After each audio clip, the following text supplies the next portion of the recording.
Well, the next talk is setting up, and I want to be sure to introduce you. This is Stacie Minson. She works with the K-State extension, and she's spends all her home time in Waukegan. I think she was down for the basketball game last night, and so here we go.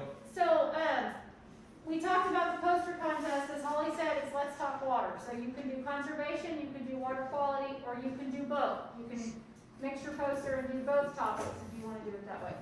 So, I don't know if Holly talked about the prizes. If you win grade division, it's $50 for first place, $30 for second, and $20 for third place. Then out of 6th, 7th, and 8th grade, we pick an overall junior high winner. So then you can win an additional $125, $100, or $75. So before I'm done, but at the end of the presentation, I'll show you some different posters. They have to be horizontal. They can be crayons, markers. They can be three-dimensional. They can be computer-driven. So it's something that you can do. We will display them at Tri-Central Office Supply during the month of May. And then if we have a normal fair, they will be displayed out at the county fair as well. And then between Holly and I, we may do some other type of marketing opportunity with them. We've done calendars in the past. We've done placemats that have gone in businesses. So it just depends upon what we come up with for this year's winners. So my job is water quality. So when you guys drink a glass of water, what do you want it to look like? Clear. Clear. You want it clear? Does it have a smell or a taste? No. Water tastes like water, right? Okay? So that's part of my job, is making sure when you turn the faucet on or the hydrant on, that water is safe and clean. Luckily, because we live in America, that's a federal standard and a federal law that the city of Hayes has to follow. If you live in the country and you're on rural water, that rural water district has to take care of that. If you're on a private well, that falls to your parents to make sure they call the environmental office and have it tested, okay? But water is one of the most important things, as Holly said, and we get one drop is all we get to use. So everything we do on a daily basis affects what that water looks like, tastes like, okay? So there's different pollutants that get into our water that the city of Hayes has to treat, and so we want to talk about those things. Some of them are naturally occurring in our environment, so sediment, sand, leaves, grass clippings. And what about this one? Can you see this? What does it look like? Dead bugs. We can pass that around. So we can You want to pass it around? I'm guessing when you see what it says, you don't want to pass it around. So what is it? What is it? Okay, so it's dog poop, right? Does everybody carry around a container of dog poop? No, thank you. Is this what you want to do when you grow up? Okay? So it's natural. It's organic. It's part of our environment, right?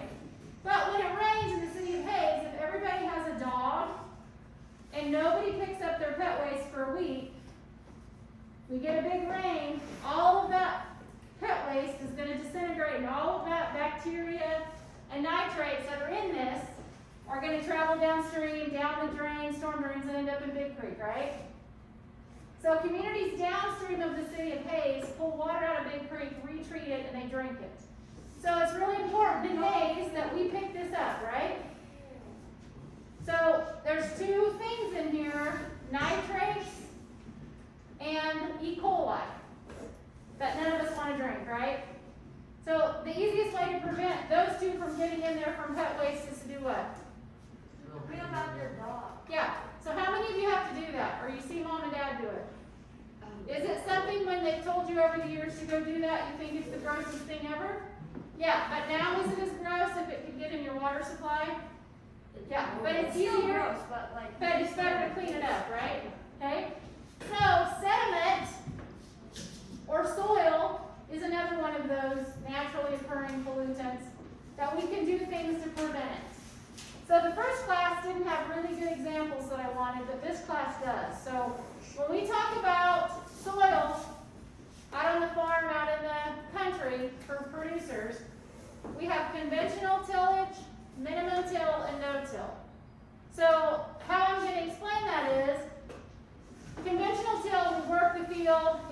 mom and dad planted a garden and you can see how pretty soil is, right?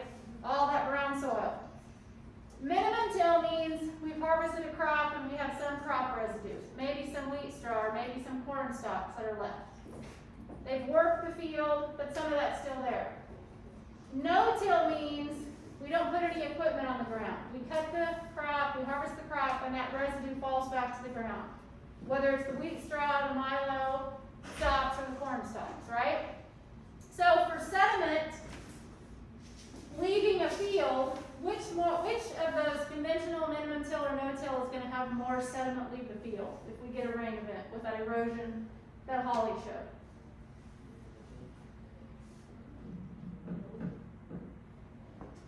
Okay, so this guy right here is going to be my conventional till field if we look at his hair. Okay? And then, let's see. I think this guy right here is going to be my minimum till, and the guy beside him is going to be my no-till. Okay, so if it's raining right now, which one is going to have the rain roll off of it quicker than the other one? Yes, it's going to roll off in his head or his field really quick, right? Because that water drop doesn't have as much to grab onto. But the gentleman on the end, his hair, his residue, his crop residue, is going to get wet, and it's going to hold that. And then hopefully it's going to infiltrate, just as Mr. Brule showed how that water went down. So if the sediment, if we have that erosion, then the conventional till field, or if in town we have a construction site, that sediment's going to go into the storm drains and leave, versus if we have some type of vegetation. And so Holly talked about having the deep roots. That's the same thing. Those deep roots, we pull those nutrients down. So sediment, having some type of cover, even when Holly showed having plant material, so that the sediment can't leave. Then we have all of these things: candy wrappers, paper, old clothing, cigarettes, there's discarded food, there's old batteries, trash, plastics. Where should this stuff go, or what can we do to prevent this from getting in our water supplies? Recycle's one. Put the things in the trash can that need to be put in the trash can. Old clothing, old rags, old blankets. Goodwill. You can donate to Goodwill, but the other thing, if you're cleaning out and you have blankets that have tears or towels that aren't any good, you can donate those to vet clinics or the Humane Society, because they can use that for bedding in the kennels. Then they can just throw those away instead of having to wash them and use water. So it's a win-win. We're doing something with this discarded piece of material, but then we're also saving water on the other side. Okay? And then like the used batteries, out here at the landfill, we have the Ellis County Recycling Center and Household Hazardous Waste. They take that so this stuff doesn't go into the landfill. And then there's herbicides, pesticides, and fertilizers. Fertilizers have two types of pollutants that can travel downstream. What do you guys might take in the morning or in the evening to help you stay healthy and help your bones grow? Milk. Vitamins, milk, okay? So vitamins. That's what the fertilizer is that we put on our crop fields, in our landscapes, and our gardens. They help us grow. When you guys take fertilizer, or when you take vitamins, how many do you take? One or two, depending upon, maybe if you take vitamin D and vitamin C, you take another. But you don't take 10, right? Okay, you follow what's on the back of the bottle. Fertilizer has the same thing. If this was the bag of fertilizer, there's going to be instructions on that bag that tell us how much per square foot. You put that in the lawn spreader, you set the dial, and you put the fertilizer on. The other thing it's going to remind you is to watch the weather, pay attention. If we know we're going to get 1.5 inches rain tomorrow, are we going to put that fertilizer on? No. Because all that fertilizer is going to run off into Big Creek, right? And we're going to have that nitrogen and phosphorus go into our water supply. So the biggest thing on fertilizer is, one, do a soil test. Most of our yards don't even need fertilizer. We just think because our neighbor does it, it's spring, we should do it, or it's summer, or it's fall. So soil test, if you do have to use it, follow label directions, watch the weather, and apply it accordingly. And then the last one is antifreeze, oils, gasoline, diesel. What about those? Where do those come from? Cars? Some type of equipment, right? In the parking lots after a rain event, you'll see iridescence. Sometimes that's all of these chemicals that are starting to go into the stream or the creek. Is that actual antifreeze? Yep, it actually is. That's why it stinks up here. You smell it? You get close up here, you can smell all these chemicals. So, yeah, it's actual diesel and antifreeze. So, the idea with these is if your vehicle is leaking something, get it fixed, get it repaired. Because it's really doing two things. One, it's harming the environment, but it's also costing you as a mom or a dad or an individual. Because instead of fixing it, there's something wrong with it, so you're wasting transmission oil or antifreeze or anything that you're putting in it. And then the last one are cleaning solvents and paints. These again can be taken out to the household hazardous waste facility, and then they can recycle them. Or some of our communities, like if it's paint, you can actually go out there and take paint, and you can paint your house or your sheds or whatever. You don't have to pay for it. So everybody needs a fruit snack. You can't eat it yet, but divide them into colors, please.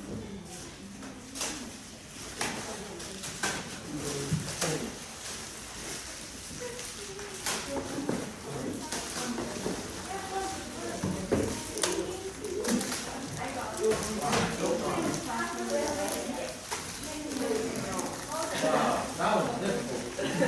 Savory. Okay, so we're going to see if you can figure out what those top 4 pollutants are based on all the things I talked about. So you should have 4 different colors. There's the potential of 4 different colors of this one. I have 2 different colors. Okay, so when we talked about the pollutants, there are 4 major ones. What do you think the red ones are? Sure. I'll be like, what is it?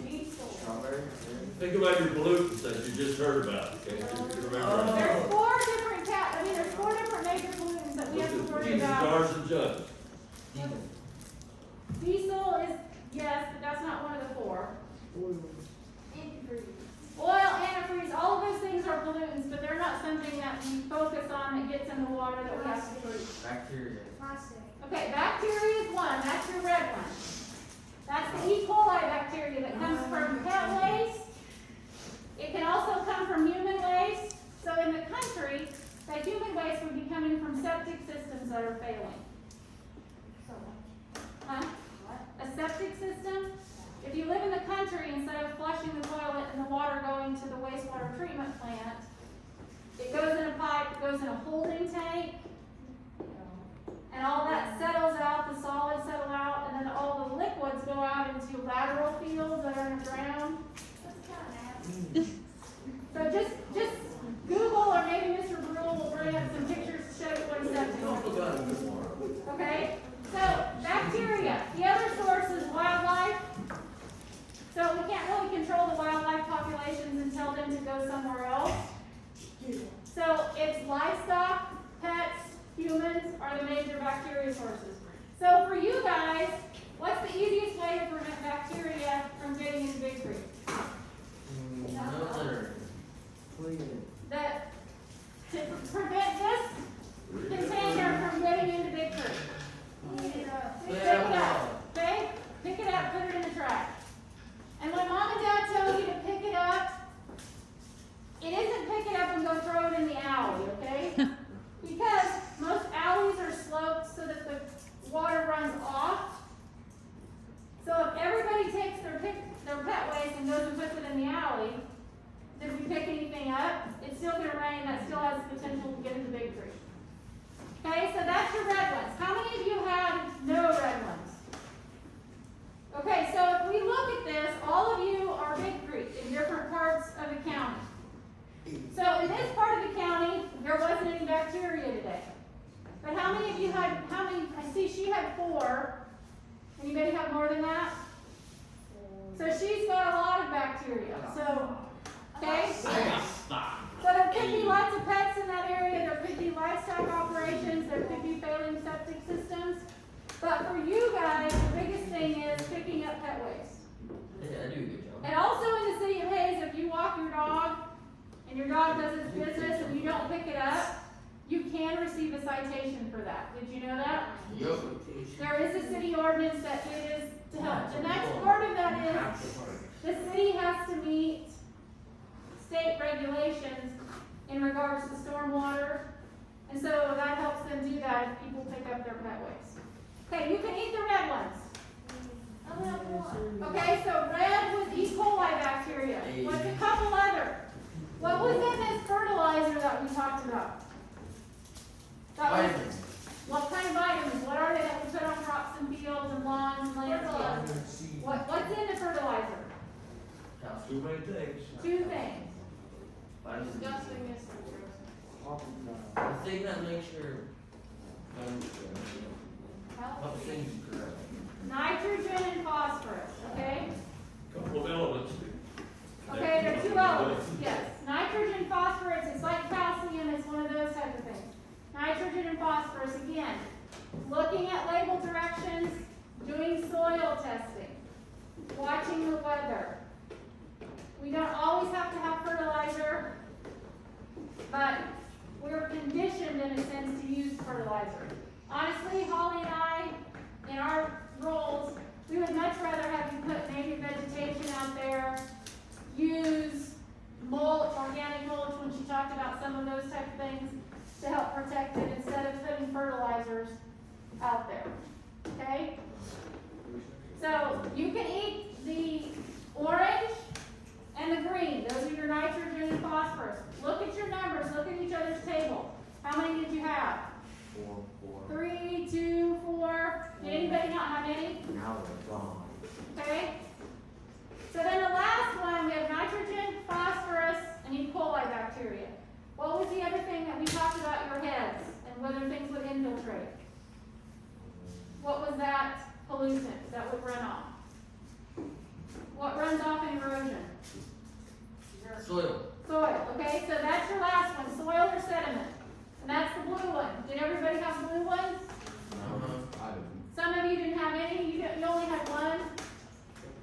Okay, see, so he was my no-till field, and he only had one sediment. So his sediment, because he had cover, it worked, right? Okay? And he had 5, so he was my conventional. So, see, everything's working the way it's supposed to. God helped me figure this out today, didn't he? I literally had 7. And she had 7, okay? So, sediment, the biggest thing is having some type of cover. When they do construction in town, have you seen those great big long rolls, tubes? They're a fabric type of thing. Those are called berms. The cities, any construction company that disturbs at least a half an acre of soil has to put that out there. So, and the whole point of that is, if you are on 33rd Street, up there by Hall and 33rd, and they were doing that housing, those apartments, you saw those great big tubes, and there was that great big mound of soil for quite a while. That was what those berms were there for, so that sediment didn't leave that property and travel all the way down to Big Creek. So having some type of cover, and in Holly's job, the native vegetation, whether it's buffalo grass or native plants of any type, help keep the soil in place, but it's a dual win because it also helps with conservation. When we get into dry times, if we have native vegetation, they can handle the hotter, drier climates that we tend to have sometimes in the spring and summer. So your posters can have, let's talk water, the title has to be on the top of the poster. Well, it doesn't have to be on the top, it has to be somewhere on the poster, okay? Your name and teacher has to be on the back. Teacher is your science teachers, okay? And they can be hand-drawn with colored pencils. They can be three-dimensional. They can be computer-generated. They can have crayons. They can have... Yep. So there's all kinds of options, and the titles just have to be on the poster at some point, someplace in it. So like this one, they put it diagonal down the center. that's been used before. So they went and took pictures of different things that they saw and ways to prevent it. So again, these will be displayed at Tri-Central Office Supply the month of May on the windows. And then if everything works well with the fair, we'll get to have them hung up out at the fair as well. Questions? Go ahead. Do we have to make the posters, or is it optional? That's between Mr. Brule. Mr. Brule's gonna make this an assignment. And one thing I wanna clarify is that I notice all these are nicely laminated. We'll laminate it. You'll do the laminating, The you winners don't do have to worry about laminating. that, so. And this is a good time as you're kind of thinking a little bit, you got these ideas that are fresh in your mind. If you can grab your science notebook, maybe you got an idea or two, and get it down in there. And, you are gonna be asked to make one or assigned to make one as an assignment. And, we'll send the good ones on to the competition. And there's some nice prizes. I don't know if you heard all that before, but, So $50, $30, or $20 for first, second, and third in grade division. And then if you win overall junior high, it's an additional $125, $100, or $75. Are we allowed to vote for someone? Nope. Only one person, one entry per person. And Mr. Rule, we will want all of them, not just your best. oh, okay. So all of them, because we have city commissioners help come judge, some city employees, master gardeners. We have a group, a panel that comes and judges them, and so, oh, you know, I don't want that decision, we don't want it to fall on teachers, and so Okay. everybody looks at things differently. So we want to get 48 nice posters from our Let's seventh talk water. graders here, right? We're And gonna- Mr. Brule has he has the guidelines and everything. There's a website, I put it right next to the smart board up there where it says sign ups, and so, and we'll talk about that in class. Working by yourself, here's a deal that you, I think, can do, we'll try it and see what happens. If you have a friend you want to work with, make 2 posters, and there's nothing that says that you cannot, you know, cooperate, share ideas. There's gonna be one name on one poster, so if you're helping somebody, I would say don't, you know, give them ideas, but make your own poster, and that way your quality work is the And one that's gonna the other be thing rewarded. is, you could challenge your parents to do this, because there is an adult. The other thing